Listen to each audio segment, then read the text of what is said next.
सृष्टि में देख विचित्रता, कर्म है कारण सोय। संचित अरु क्रियमान है, प्रारब्ध क्रिय है सोय। आज का जो विषय है वह है कर्म के 3 रूप होता है। कर्म के 3 रूप, कर्म, विकर्म, अकर्म के विषय में मैं बता चुकी हूँ। अब मैं बताने जा रही हूँ जो कर्म है वह भी 3 प्रकार का होता है। पहला है क्रियमान, दूसरा है संचित और तीसरा है प्रारब्ध।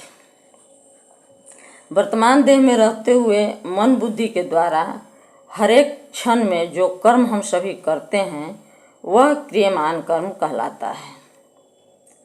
अब इस क्रियमान कर्म का फल कुछ तो तत्काल इसी शरीर में मिल जाता है और कुछ बैलेंस स्वरूप ईश्वर घर में जमा हो जाता है। जो कर्म जमा हो जाता है यानी बैलेंस है, उसी को संचित कर्म कहते हैं। यह बैलेंस कर्म जन्म जन्मांतर का इकट्ठा रहता है। देखिए, ईश्वर का ऐसा विधान है कि अगले जन्म में शरीर बनने से पहले उस बैलेंस कर्म के फल में थोड़ा सा उस जीव को मिल जाता है। बैलेंस से निकालकर थोड़ा सा उस जीव को मिल जाता है। जब वह जीव दूसरा शरीर धरने लगता है, उससे पहले ही ईश्वर यह नियत कर देते हैं कि जो बैलेंस कर्म है उसका, उसमें से थोड़ा सा निकाल के पहले ही उसको दे देते हैं, तब जीव शरीर धरता है।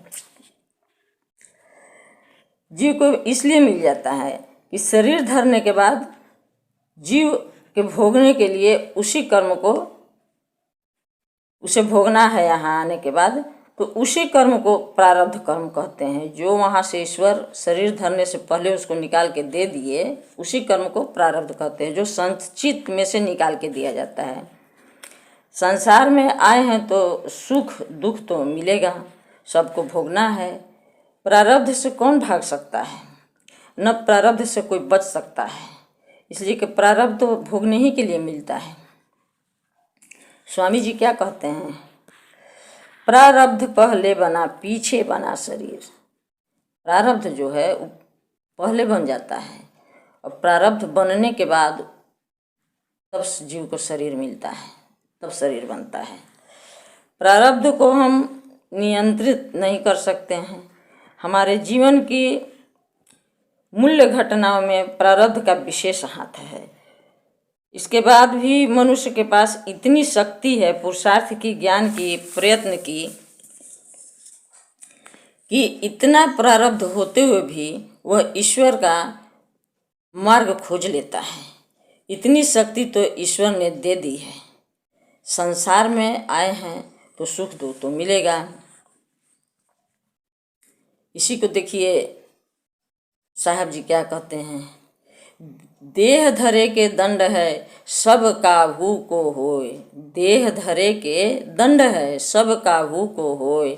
ज्ञानी भुगते ज्ञान करी, अज्ञानी भुगते रोय।